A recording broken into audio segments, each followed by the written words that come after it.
चलिए जानते हैं आज के देश और दुनिया के महत्वपूर्ण 20 बड़ी खबरें सिर्फ 5 मिनट में। पर अभी तक आपने इस वीडियो को लाइक नहीं किए हैं तो लाइक कर लीजिए, चैनल पे नए हैं तो चैनल को सब्सक्राइब कर लीजिए। तो चलिए वीडियो को स्टार्ट करते हैं।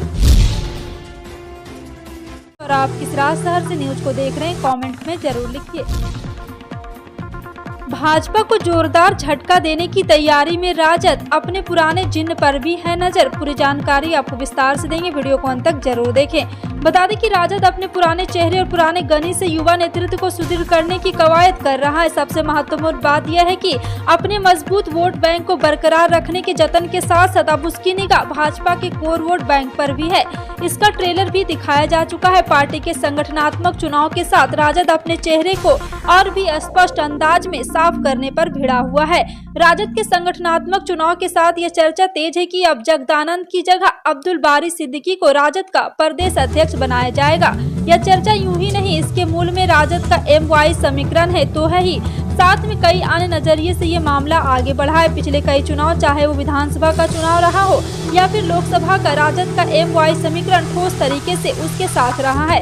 इसका ख्याल रखते हुए इस बार MA मुस्लिम को राजद का प्रदेश अध्यक्ष बनाए जाने की बात चल रही है। वोट बैंक के लिहाज यहाँ कहा जा रहा है कि भाजपा से अलग होने के बाद M का रुझान नीतीश कुमार के प्रति भी बढ़ा है। इसकी वजह से ही NDA में रहने के बाद नीतीश कुमार की राय अल्पसंख्यक से जुड़े मसले पर भाजपा से बिल्कुल ही अलग है।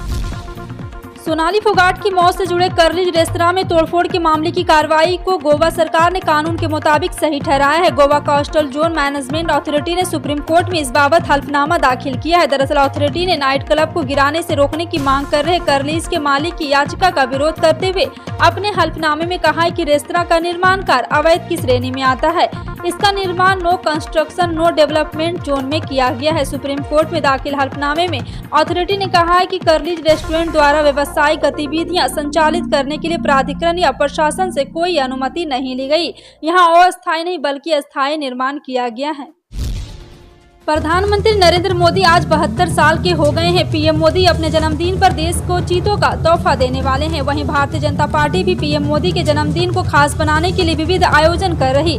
PM मोदी के जन्मदिन पर सुबह से ही बधाई संदेशों का तांता लग गया है। गृह मंत्री अमित शाह, रक्षा मंत्री राजनाथ सिंह के साथ ही कांग्रेस के पूर्व अध्यक्ष राहुल गांधी, दिल्ली के मुख्यमंत्री अरविंद केजरीवाल समेत विपक्ष कई दिग्गजों ने भी ट्विटर कर PM मोदी को जन्मदिन की बधाई दी। गृह मंत्री अमित शाह ने एक के बाद एक नई ट्वीट किए हैं। अमित शाह ने ट्वीट कर कहा है कि देश के सर्वोच्च नेता और हम सभी के प्रेरणा स्रोत प्रधानमंत्री नरेंद्र मोदी को जन्मदिन की शुभकामनाएं देता हूं। अमित शाह ने मोदी सरकार की तारीफ करते हुए कहा कि उन्होंने इस ट्वीट में कहा, गरीब कल्याण, सुशासन, विकास, राष्ट्र सुरक्षा और ऐतिहासिक सुधारों के समांतर समन्वय से नरेंद्र मोदी ने मां भारती को फिर सर्वोच्च स्थान पर आसीन करके रखा है।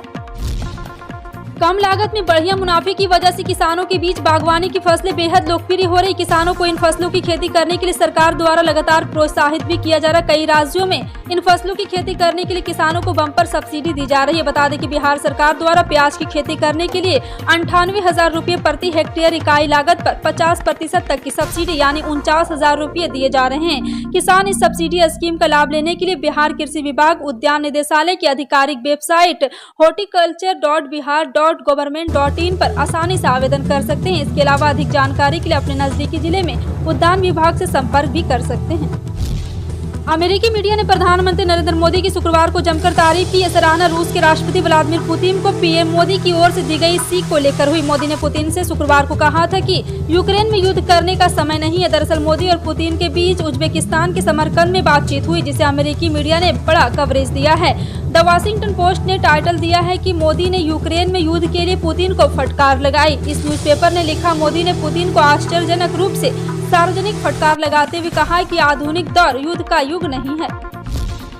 राजस्थान की अशोक गहलोत सरकार ने बड़ा फैसला लेते हुए सरकारी नौकरियों में खिलाड़ियों को 2% आरक्षण देने का ऐलान किया है। मुख्यमंत्री कार्यालय की ओर से इस फैसले की जानकारी दी गई। राजस्थान CM ने ट्वीट किया है कि राज्य सरकार ने खेल एवं खिलाड़ियों के हित में लगातार निर्णय लिए। सरकारी नौकरियों में खिलाड़ियों को 2% आरक्षण, 229 प्रतिभावान खिलाड़ियों को आउट ऑफ टर्न नौकरी देने के साथ ही कोच और खिलाड़ियों के लिए पेंशन का भी प्रावधान किया है।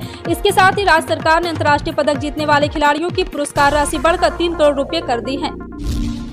उत्तर भारत के राज्यों में बारिश की गतिविधियां जारी है। उत्तर प्रदेश की राजधानी लखनऊ समेत प्रदेश के अलग अलग जिलों में बारिश के कारण जनजीवन प्रभावित हुआ है। भारी बारिश के कारण यूपी में बीते 24 घंटे में 22 लोगों की मौत हो गई है, जिसमें बारिश के बीच लखनऊ में एक निर्माणाधीन दीवार गिरने से मलबे में दबकर 9 लोगों की जान चली गई। लखनऊ समेत प्रदेश के विभिन्न जिलों में भारी बारिश के कारण कई इलाकों में जलजमाव की स्थिति है। इसी बीच मौसम विभाग अभी बारिश से राहत नहीं मिलने की संभावना जताई है। IMD के मुताबिक बंगाल की खाड़ी में बने लो प्रेशर के कारण यूपी, बिहार और उत्तराखंड के कई जिलों में बारिश की चेतावनी जारी की गई है। केंद्रीय गृह मंत्री अमित शाह ने शनिवार को तेलंगाना, हैदराबाद, कर्नाटक और मराठवाड़ा के लोगों को हैदराबाद मुक्ति दिवस की शुभकामनाएं दी। इस दौरान शाह भारत संघ में शामिल होने के लिए और राजकारों के अत्याचार के खिलाफ हिम्मत से लड़ाई लड़ने के लिए उनकी सराहना भी की। हैदराबाद राज्य निजाम शासन के अधीन था और तत्कालीन गृह मंत्री सरदार वल्लभ भाई पटेल द्वारा शुरू की गई सैन्य कार्रवाई के बाद तत्कालीन हैदराबाद का 17 सितंबर 1948 को भारत में विलय किया गया था। फिलहाल आपका इन सभी खबरों पर क्या कहना है, कमेंट सेक्शन में टाइप करके जरूर बताएं। इसी तरह की पल पल की अपडेट जानने के लिए जुड़े रहें आप अपने NTS न्यूज चैनल से। मिलते हैं अगली बड़ी खबर में, तब तक के लिए जय हिंद।